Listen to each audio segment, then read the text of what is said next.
Hi, I'm Sunni Mumford, a researcher at the Eunice Shriver National Institute of Child Health and Human Development. My research focuses on the interplay between diet, metabolism, and male and female reproductive health and fertility. And today we'll be discussing the latest research on dietary supplements and fertility. One of the main questions that providers get asked on a daily basis is whether men and women should take a supplement to improve their fertility. They want to know if so, which supplement should they take, what dose, and when they should start. And we know that the direct to patient marketing of supplements is a large and growing industry, with several products marketed specifically for fertility for both men and women. However, there is limited knowledge among fertility care providers on how to counsel patients on supplement use and consuming a healthy diet.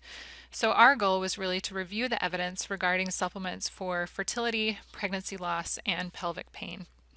And here we present the findings from a Cochrane review of vitamin supplementation for preventing miscarriage. And this study concluded that though taking vitamin supplements before or in early pregnancy may be beneficial, that there really was not sufficient evidence that taking supplements prevented miscarriage.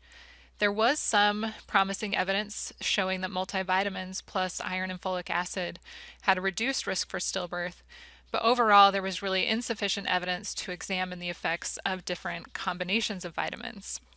It's also thought that supplements may play a role in endometriosis through their influence on reproductive hormones and inflammation. And while there's some evidence from animal studies that diet can impact pain, there's really very little evidence to support recommendations. A recent Cochrane review found that there is no evidence to support the effectiveness of any supplement for dysmenorrhea, and judged that the evidence available to date is really of low or very low quality, and overall more research is justified. We were also very interested in the role of supplements for female fertility. A recent Cochrane review found that there was unfortunately very low quality evidence to show that taking an antioxidant may provide benefit for subfertile women. They also noted that there is insufficient evidence to draw conclusions about adverse events, which may be relevant, and concluded that there is also limited evidence in support of supplemental oral antioxidants. So overall, the evidence is really quite limited to support supplementation for fertility, pregnancy loss, and endometriosis. And this is, of course, quite challenging to study given the various formulations and different dosages and the myriad of products that are available.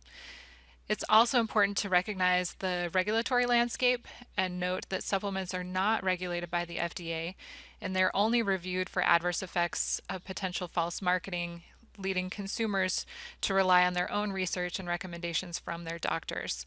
So really there is a need for further research in this area to determine the safety and efficacy of supplements for reproductive health outcomes. Thank you.